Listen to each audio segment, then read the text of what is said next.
বাইরে একটা শুয়োরের শুয়োর বলা যদি গালি হয়, একটা বেশ্যাকে বেশ্যা বলা যদি গালি হয়, কালো রঙকে কালো বলা যদি গালি হয়, দেন এই গালি আমি সারাদিন দেব। গোরখোদক আব্বাসরা জিজ্ঞাসা করেন, এই হারামজাদা গোরখোদক আব্বাস, তোর বাপ কবর খুঁজছে, তোর বাপ দপ্তরে আসিল, তোর বাপ পুরি বেচছে, তুই হারামজাদা কেমনে অর্ধেক শাহজাহানপুরের মালিক হস? জিজ্ঞাসা করছেন আপনারা? কেউ করেন না। আবার নিজের দাবি করে সে মুক্তিযোদ্ধা, তারে আপনারা কেউ জিজ্ঞাসা করছেন কোন সেক্টরে যুদ্ধে করছে, কোন সেক্টরে কার আন্ডারে চুক্তি করছে, যুদ্ধ করছে, কার আন্ডারে যুদ্ধ করে বাংলাদেশ স্বাধীন করছে, কোন সেক্টরের কোন জায়গায় ও কোন রাইফেল চালাইতে জানছে? ও একটা জিনিস চালাইতে জানে, বাংলাদেশের বানোয়াট বাংলাদেশি হ্যান্ডমেড পিস্তল আছে না, ওইটা চালাইতে জানে। কারণ ওইটা দিয়া শাহজাহানপুর, তারপরে ওই যে কমলাপুর রেল স্টেশনের ওইখানে যে ওভারব্রিজ আছে, ওইখানে দাঁড়ায় দাঁড়ায় ডাকাতি করতো লোকজন নিয়ে। আমি মির্জা আব্বাস গোরখোদক আব্বাসের কথা কইতেছি।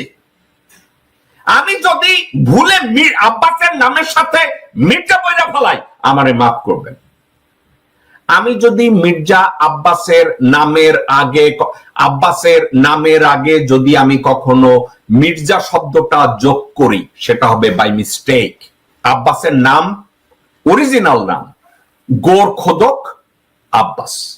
ওর বাপের বংশ পরিচয় হয়েছে গোরখোদক, তার ছেলে আব্বাস। মির্জাটা লাগায়া লইছে। একজন এমপি আসিল না, এই ধরনের কাজকর্ম বহু করে এরা, নিজেকে একটু এলিট বানাইতে চায়, যার জন্য গোরখোদক থেকে মির্জা লাগাই দিছে। আবার এই যে মুক্তিযোদ্ধা লাগাইছে, নিজের বীর মুক্তিযোদ্ধা দাবি করে। জিজ্ঞাসা করছেন কোন জায়গায় যুদ্ধ করছে, কোন জায়গায় যুদ্ধ করছে? এটা যদি দেখে তাহলে হয়তো সোনা দিয়া দৌলত দিয়া ক্যালকাটার কোন জায়গায় যাইয়া কোন প্রস্টিটিউটে বসে আসিল, চিতে আসিল। এরও কোনো মুক্তিযুদ্ধের রেকর্ড নাই, মির্জা ফখরুল ইসলামেরও যুদ্ধের কোনো রেকর্ড নাই। এরা হাওয়া মে উঠতা যায়, হাওয়া মে উঠতা যায়।